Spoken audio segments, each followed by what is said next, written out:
मंजिल यूं ही नहीं मिलती राही को, एक दिल में जुनून जगाना पड़ता है। मंजिल यूं ही नहीं मिलती राही को, एक दिल में जुनून जगाना पड़ता है। पूछा चिड़िया से कि कैसे बनता है घोंसला, पूछा चिड़िया से कि कैसे बनता है घोंसला, बोली तिनका तिनका उठाना पड़ता है, बोली तिनका तिनका उठाना पड़ता है। नमस्कार दोस्तों, आप सभी का हमारे YouTube चैनल पर स्वागत है।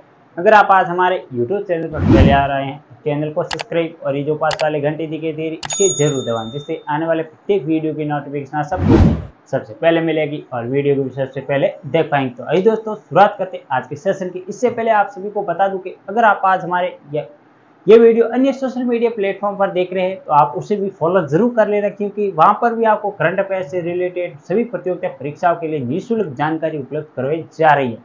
तो आइए दोस्तों शुरुआत करते हैं आज के सेशन की, और ये होने वाला कुछ स्पेशल। आज है 19 सितंबर 2024 और today current affair episode number ये है हमारा 366। ये आप सभी को ध्यान रखना इंपॉर्टेंट होने वाला है। और इस वीडियो के अंदर मैं आपको विश्व, भारत और राजस्थान इन तीनों की करंट अफेयर पर बात करने वाले हैं डिटेल के साथ। प्लस हम स्टैटिक जीके का जो भी पोर्शन होगा वो भी शामिल करने की कोशिश करेंगे। तो ये वीडियो आपको अंत तक जरूर देखना है। वही दोस्तों शुरुआत करते हैं, देखते आज का पहला क्वेश्चन। किस राज्य में शहरी क्षेत्रों की सभी प्राथमिक स्वास्थ्य केंद्रों को स्थापित करने वाला पहला राज्य कौन सा बना है? आपको ये बताना है कि वो कौन सा राज्य है जिसमें शहरी क्षेत्रों में जो भी प्राथमिक जो स्वास्थ्य केंद्र है, जिसे हम कहते हैं primary health centre, primary PHC, जिसे हम PHC कहते हैं, प्राइमरी हेल्थ सेंटर की स्थापना करने वाला पहला राज्य कौन सा बना है? ऑप्शन ए है वो है राजस्थान, ऑप्शन बी है वो है मध्य प्रदेश, ऑप्शन सी है वो है उत्तर प्रदेश और ऑप्शन जो डी है वो है कर्नाटक। तो कौन सा राज्य बना है PHC की स्थापना करने वाला संपूर्ण राज्य में शहरी क्षेत्रों में? तो इसका राइट आंसर होगा वो होगा option number B, Madhya Pradesh इसका सही आंसर होने वाला। आप सभी को पता होगा मध्य प्रदेश के बारे में हम थोड़ा सा आज जानकारी जान लेते हैं। इसकी राजधानी है वो है, मध्य प्रदेश की राजधानी है वो है भोपाल। अगर आपको बता दें कि भोपाल किस नदी के किनारे है, क्या ये किसी नदी के किनारे स्थित है या नहीं है, वो आप मुझे कमेंट बॉक्स में बताने वाले हैं। इसके अलावा वर्तमान में यहाँ पर सरकार है वो है बीजेपी, भारतीय जनता पार्टी की, और यहाँ पर CM है वो है श्रीमान मोहन यादव, और वर्तमान में यहाँ पर जो राज्यपाल है वो है आनंदीबेन पटेल। और इसके अलावा मध्य प्रदेश को पहले हम किस नाम से जानते हैं तो वो आप मुझे कमेंट बॉक्स में बताने वाले हैं। और बाकी जो ये डिटेल से जानकारी हम जैसे उत्तर प्रदेश, राजस्थान, कर्नाटक, केरल इत्यादि की हम बात करते रहते हैं प्रत्येक क्वेश्चन में। आज आपका होमवर्क बनता है कि आप मुझे राजस्थान और उत्तर प्रदेश और कर्नाटक इन तीनों के वर्तमान में कौन है मुख्यमंत्री और वहाँ पर कौन है वर्तमान में जो राज्यपाल, ये आप मुझे कमेंट बॉक्स में बताने वाले हैं। आइए आगे बढ़ते हैं, देखते हैं आज का दूसरा क्वेश्चन इंपॉर्टेंट होने वाला है ये भी। हाल ही में 63वां सुकृत कप का विजेता कौन बना है? ऑप्शन ए है वो है महाराष्ट्र, ऑप्शन बी है वो है मेघालय, ऑप्शन सी है मणिपुर और ऑप्शन डी है वो है त्रिपुरा। तो हाल ही में जो 63वां सुकृत कप है इसके विजेता कौन बना है? तो वो बना है मणिपुर। ये आपको ध्यान रखना। अब आपको दिमाग में एक सवाल आया होगा कि सुकृत कप का संबंध किस खेल से? तो मैं ये बता दूं कि ये फुटबॉल से संबंधित ट्रॉफी है, फुटबॉल से संबंधित ये ट्रॉफी है। और इसके अलावा ये जो लड़कों की होती है बॉयज जूनियर कप का ये खिताब है, ये मणिपुर द्वारा जीता गया, ये भी आपको ध्यान रखना है। और कौन से क्रम का है? तो वो है 63वां क्रम का है, ये भी आपको ध्यान रखना। इसमें सबसे इंपॉर्टेंट फैक्ट ये होने वाला है कि काफी एग्जामों में ये पूछा गया है कि सुकृत कप है इसका संबंध किस खेल से है, तो ये आपको विशेष तौर से थोड़ा सा ध्यान रखना। मणिपुर की बात करें तो मणिपुर की राजधानी है वो है इम्फाल, मणिपुर की राजधानी है वो है इम्फाल। और बीरेन सिंह वर्तमान में कौन है? मणिपुर के CM है।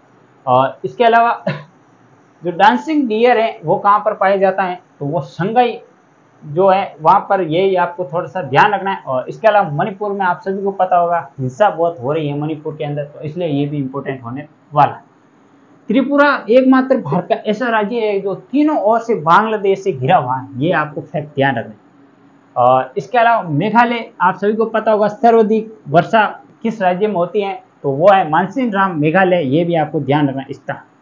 और महाराष्ट्र के बारे में तो जितना बताए उतना कम है कि महाराष्ट्र की राजधानी मुंबई और सारसेट द्वीप पर स्थित है। तो ये फैक्ट थे इस क्वेश्चन से रिलेटेड।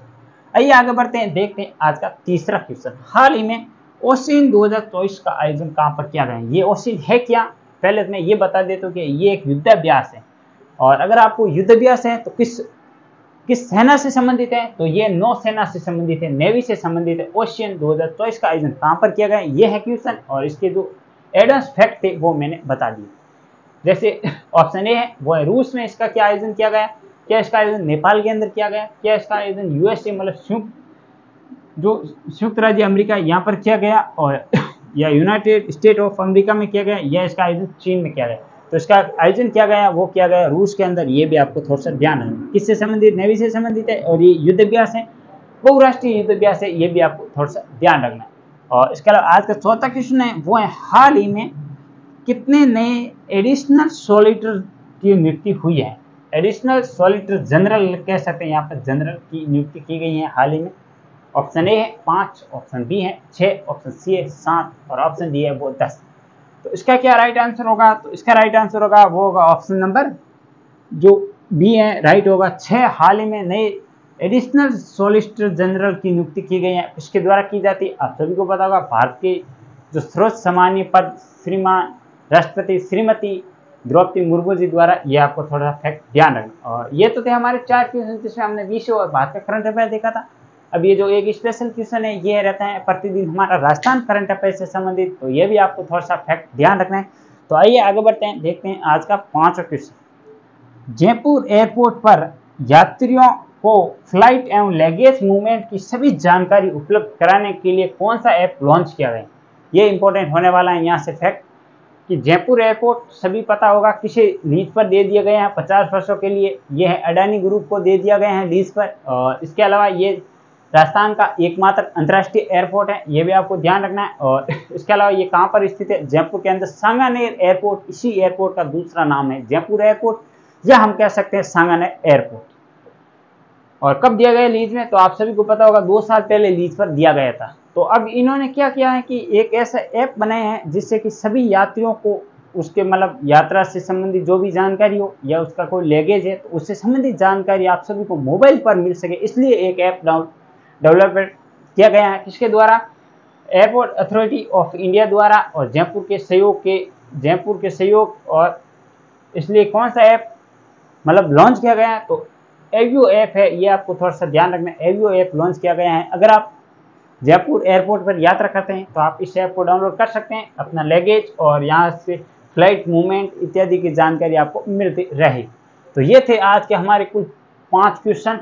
कैसा लगा कमेंट बॉक्स में जरूर बताना आज का सेशन। वीडियो को अभी तक आपने लाइक और चैनल को आपने अभी तक सब्सक्राइब नहीं किया वो भी जरूर करना। और अगर आपने अभी तक हमारे फेसबुक पेज, हमारी आईडी वहाँ पर हमें फॉलो नहीं किया तो वो भी जरूर कर लेना, क्योंकि इसी प्रकार की निःशुल्क कंटेंट जो शिक्षा से संबंधित जानकारी हमारा आप तक पहुंचाना ये एकमात्र उद्देश्य है। तो कैसा लगा मुझे कमेंट बॉक्स में जरूर बता दें। कल फिर मिलेंगे इसी जोश और जुनून के साथ, तब तक के लिए जय हिंद, जय भारत।